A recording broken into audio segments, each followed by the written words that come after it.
ಕಾಂಗ್ರೆಸ್ ಆರೋಪವನ್ನು ಮಾಡ್ತಿರ್ತಕ್ಕಂಥ ಭದ್ರತೆ ವೈಫಲ್ಯದಿಂದ ಈ ಒಂದು ಘಟನೆ ಆಗಿದೆ. ಹಾಗಾಗಿ ನೈತಿಕ ಹೊಣೆಯನ್ನು ಹೊತ್ತು ಬಿಜೆಪಿ ರಾಜೀನಾಮೆಯನ್ನು ಕೊಡಬೇಕು ಅಂತಕ್ಕಂಥ ನಿಟ್ಟಿನಲ್ಲಿ ಒಂದಷ್ಟು ಆರೋಪವನ್ನು ಮಾಡ್ತಾ ಇದ್ದಾರೆ. ಹಾಗಾದರೆ ದೇಶದಲ್ಲಿ ಆಂತರಿಕ ಭದ್ರತೆ ಸರಿಯಾಗಿರಲಿಲ್ಲ. ಪಹಲ್ಗಾಮ್ ನಡೆದಿರ್ತಕ್ಕಂಥ ಘಟನೆ ಎಲ್ಲರಿಗೂ ಆ ಮಾಹಿತಿ ಇದೆ. ಯಾವ ರೀತಿ ಹಿಂದೂಗಳನ್ನ ಗುರುತಿಸಿ ಅವ್ರನ್ನ ಕೊಲೆ ಮಾಡಿರೋವಂಥದ್ದು ಎಲ್ಲರಿಗೂ ಗೊತ್ತಿದೆ.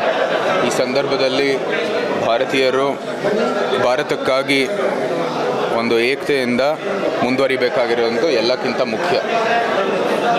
ಈ ಘಟನೆ ಬಗ್ಗೆ ಏನೇನು ವೈಫಲ್ಯತೆ ಇಲ್ವೋ ಅದು ಪರಿಶೀಲನೆ ಆಗೋದು ಮುಂದೆ. ಸದ್ಯಕ್ಕೆ ನಾವು ಸೂಕ್ತವಾದ ಒಂದು ಕಠಿಣ ಪ್ರತಿಕ್ರಿಯೆಯನ್ನು ಕೊಡಬೇಕಾಗಿದೆ.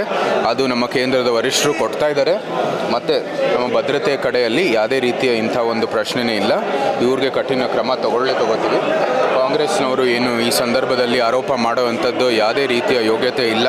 ಹಿಂದೆ ಭಾರತದಲ್ಲಿ ಅವರ ಆಳ್ವಿಕೆಯ ಸಮಯದಲ್ಲಿ ಯಾವ ರೀತಿಯ ಭಯೋತ್ಪಾದಕರಿಗೆ ಒಂದು ಸಂಪೂರ್ಣವಾಗಿ ಇಲ್ಲಿ ಭಾರತ ಒಂದು ಫ್ರೀ ಕಂಟ್ರಿಯಾಗಿ ಅವ್ರಿಗೆ ಒಂದು ಅವಕಾಶ ಇತ್ತು ಅಂತ ನಮ್ಮೆಲ್ಲರಿಗೂ ಗೊತ್ತಿದೆ. 26/11 ಹಿಡಿದು ಅನೇಕ ಕೃತ್ಯಗಳನ್ನು ನಾವು ಪ್ರಸ್ತಾಪ ಮಾಡಬಹುದು. ಆದರೂ ಸಹ ನಾವು ಈ ಸಂದರ್ಭದಲ್ಲಿ ಭಾರತದ ಏಕತೆಗಾಗಿ ನಾವು ಎಲ್ಲರಲ್ಲೂ ಒಂದು ಆಲೋಚನೆ ಆ ಒಂದು ಚಿಂತನೆಯನ್ನು ಬರಬೇಕು ಅಂತ ನಾವು ಮನವಿ ಮಾಡ್ತೀವಿ. ಮತ್ತು ಮುಂದೆ ಬರುವಂಥದ್ದು ಏನು ಭವಿಷ್ಯದಲ್ಲಿ ಪರಿಶೀಲನೆ ಆಗಬೇಕು ಅದಾಗುತ್ತೆ. ಸಾವಿನ ಮನೆಯಲ್ಲಿ ರಾಜಕೀಯ ಮಾಡ್ತಾ ಇರ್ತಕ್ಕಂಥ ಸರಿ ಯಾವ ಸಾವಿನ ಮನೆಯಲ್ಲಿ ರಾಜಕೀಯ ಸಂಕಷ್ಟದಲ್ಲಿದೆ. ಈಗ ಪಹಲ್ಗಾಮ್ ದಾಳಿಯಲ್ಲಿ 26 ಜನ ಸತ್ತಿದ್ದಾರೆ. ಇದ್ರ ನಡುವೆ ಬಿಜೆಪಿ ಕಾಂಗ್ರೆಸ್ ರಾಜಕೀಯ ಮಾಡ್ತಾ ಇದ್ದಾರೆ. ನಮ್ಮ ಪಕ್ಷದ ನಿಟ್ಟಿನಲ್ಲಿ ನಾವು ಕೇಂದ್ರದಲ್ಲಿ ಆಡಳಿತ ಪಕ್ಷ. ಈ ಘಟನೆಯನ್ನು ಆಗಿದ ನಂತರ ನಾವು ಕಠಿಣ ಒಂದು ಕ್ರಮ ತಗೋಬೇಕಾಗಿದೆ, ಪ್ರತಿಕ್ರಿಯೆ ಕೊಡಬೇಕಾಗಿದೆ. ಆ ಕೆಲಸವನ್ನು ಮಾಡ್ತಾಯಿದ್ದೀವಿ.